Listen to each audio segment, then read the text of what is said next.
हो जाई जो बनवा तो हंस के बोली नहीं सजनवा रख जोगा के नैहर में। ढील हो जाई जो बनवा तो हंस के बोली नहीं सजनवा रख जोगा के नैहर में, रख जोगा के नैहर में। ननद पियवा के खजनवा रख जोगा के नैहर में। ननद पियवा के खजनवा रख जोगा के नैहर में।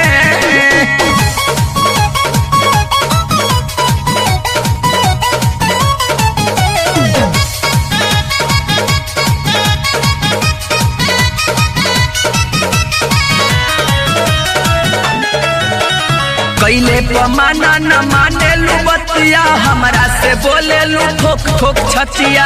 लाग गइल बाटे मुहे खून तोहरे खुल जाई भेद उहाँ पहिले ही रतिया। कैले पमाना न माने लू बतिया, हमरा से बोले लू ठोक ठोक छतिया। लाग गइल बाटे मुहे खून तोहरे खुल जाई भेद उहाँ पहिले ही रतिया। आफत में पड़ जाई तोहर परनवा रख जोगा के नैहर में। आफत में पड़ जाई तोहर परनवा रख जोगा के नैहर में, रख जोगा के नैहर में। ननद पियवा के खजनवा रख जोगा के नैहर में।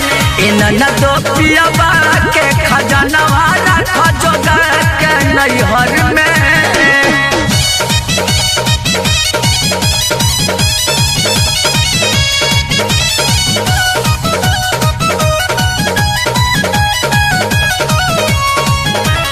पति मराइल बा तोहरे गुची, ले तारू डंडा फैल जाई गुची।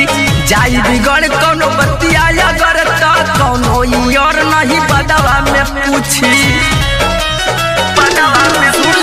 पति मराइल बा तोहरे गुची, ले तारू डंडा फैल जाई गुची। जाई बिगड़ कौनो बतिया अगर ता कौनो यार नहीं बदवा में पूछी।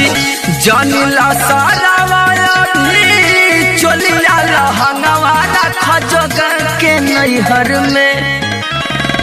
जनिला सारा चोलिया लहंगवा रख जोगा के नैहर में, रख जोगा के नैहर में। ननद पियवा के खजनवा रख जोगा के नैहर में।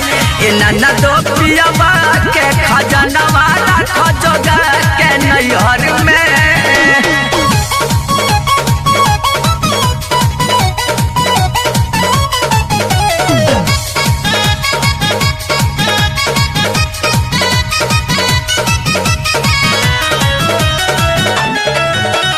चढ़ गई सोरहबा कुछ दिन के बतिया, मरी कुंदन संगे तू करवतिया।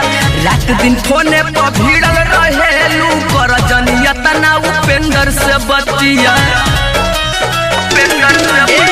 चढ़ गई सोरहबा कुछ दिन के बतिया, मरी कुंदन संगे तू करवतिया।